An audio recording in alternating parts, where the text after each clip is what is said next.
এরকম একটা বউ পাইবেন না, আর কইলজের মধ্যে গাইতে রাখতে পারবেন না। দেখেন না কত সুন্দর, এই দেখেন। আপনারা তো ভালোবাসতে পারবেন না, কারণ আপনার কত সুন্দরী বউ নাই, সেই কারণে ভালোবাসতে পারবেন না। আমার মতো সুন্দরী বউ পাইতে হইলে মোল্লাকে যোগাযোগ করতে হইব। মুই ইন্টারভিউ নিয়ে তারপরে বলমু। বেসন যেমন ফসল তেমন, মা ভালো তার ঝি। পরে বলছি কথা আগে সালাম দিয়ে নি। আসসালামু আলাইকুম বড়বা। সালাম দিয়ে করলাম শুরু। কেমন আছেন সবাই? ধীরে সুস্থে বসেন, বাংলা মুরগি হবে জবাই। বলো কি, তুমি সত্যি বলছো? জি আঙ্কেল, বলছি আমি 100% হাসা। এই মুরগি ভিন্ন রকম, হোক না তাহার পাশা। আমি সিল মাইরা দিমু। সিলমারেনার যাই করেন ভাই, সবই করতে দিমু। ভয় পাইন না, মুরগি দেখে নাম কিন্তু রিমু। আর মুখ আমি মুইতা দিমু।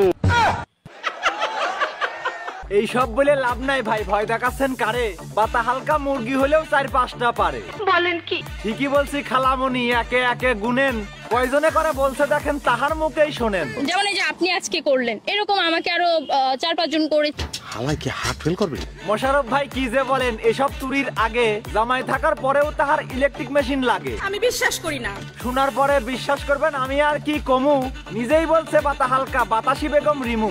জামাই মেশিন বের হইছে। কি আশ্চর্য কথা। আশ্চর্য হবার কিছু নাই, ব্যবসা করে ভাগে। নিজের জামাইও বলে তারে সানির মতো লাগে। দেখতে কিন্তু আসলেই সানি লিওনের মতো লাগে, কিন্তু আমি বলি না।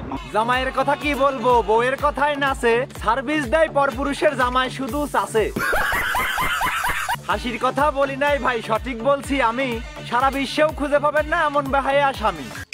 নিজের বউকে অন্যের কাছে সঁপে দেয়া সে পুরুষ নামের কলঙ্ক একটা, কিসের স্বামী সে? ঠিক বলেছো। ঠিক বলেও তো কাজ হয় না, লজ্জা ছাড়া বান্দা। নিজের বউকে টাকার জন্য ঠেলা খাওয়ানোর ধান্দা। কি বলছিস? রাগ করেন কেন আমার উপর? সদ্যও ভাই মিশা, দেখেন একটু এই পুরুষের বউয়ের মুখের ভাষা। আর সবই হচ্ছে যে মুতার জায়গায় গুতা দেওয়ার ধান্দা। এমন সন্তান হতে পারে পিতৃ পরিচয় ছাড়া, এটাই হলো লিগেল কথা। বউ বেঁচে খায় যারা। ঠিক বলেছো। এসব মুরগি পাড়ায় পাড়ায় সুযোগ খুঁজে বেড়ায়, টাকার জন্য অন্যের তলায় ডিম ফুটাতে যায়। কথা কি ক্লিয়ার না ভেজাল আছে? ক্লিয়ার। বোঝো নাই ব্যাপারটা?